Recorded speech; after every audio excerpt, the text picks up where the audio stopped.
এনসিপির এক নেতা বলছেন যে তাদের দল পাবে ১৫০টি আসন, বিএনপি ৫০ থেকে ১০০-র বেশি পাবে না।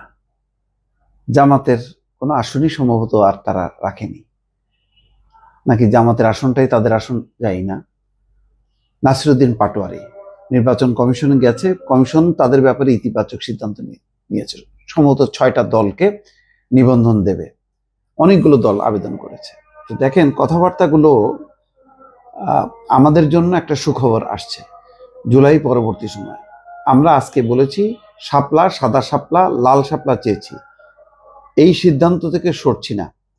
এটা নিয়ে ষড়যন্ত্র চলছে।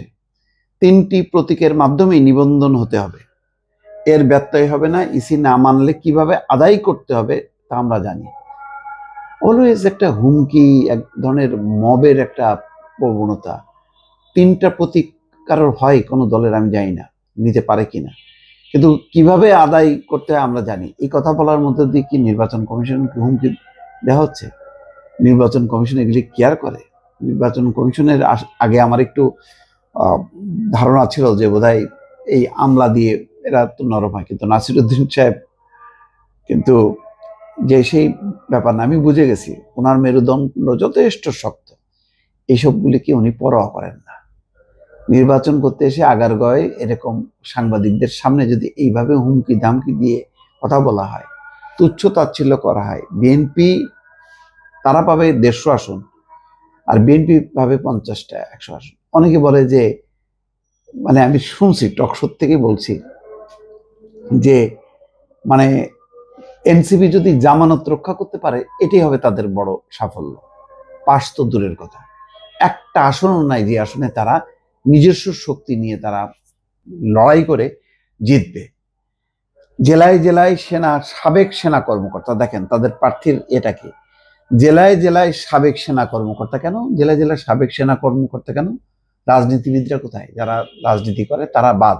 জুলাই অভ্যুত্থানের নারী কতজন নারী অংশ নিয়েছে? কয়জন? গণ অভ্যুত্থানে কৃষক, শ্রমিক সহ যারা ছিল না, তারা সমর্থক হিসেবে গেছে।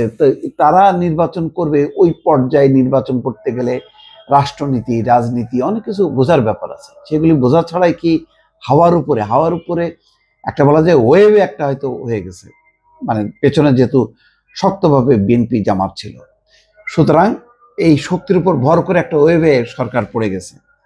নির্বাচন অত সোজা, হাড্ডাহাড্ডি লড়াই প্রতিটা আসনে। আর সেখানে সাবেক সেনা কর্মকর্তা, জুলাই অভ্যুত্থান নারী, তো জুলাই অভ্যুত্থানের নারী পুরুষ, এরা কি জামাত বিএনপিতে নাই? আমার কথা হলো হামবড়া কথা বলে লাভ নেই। এবং এই কথাগুলি যত বলছে ততই কিন্তু মানুষ বিরক্ত হচ্ছে এবং কপাল কুঁচকাচ্ছে। সেই মায়া মহব্বত নেই, কারণ অনেকগুলো কর্মকাণ্ডের মধ্য দিয়ে তারা নিজেদেরকে এমন একটা ভাবের মধ্যে নিয়ে গেছে, সেই কারণে কিন্তু এখন মানুষ পছন্দ করছে না। তার প্রতিফলন দেখেন, কোনো বড় জনসভা করার ক্ষমতা নেই, কোনো বড় মিছিল করার ক্ষমতা নেই। বিএনপি জামাত ডাকলে মুহূর্তের মধ্যে লক্ষ মানুষ জড়ো করে মিছিল করতে পারে, এনসিপি পারে না। আর বাস নির্বাচনে হয়ে যাবে। জুলাই অভ্যুত্থানটা শেষ করার ক্ষেত্রে কাদের মানে সেই চেতনাকে, মানে আওয়ামী লীগ যেমন মুক্তিযুদ্ধ স্বাধীনতাকে ওই চেতনা বিক্রি করে ওটার একদম শেষ করছে, এই জুলাই অভ্যুত্থানটা কারা কারা করছে শেষ, এটাও কিন্তু গবেষণার বিষয়। সময় আসলে বলবো।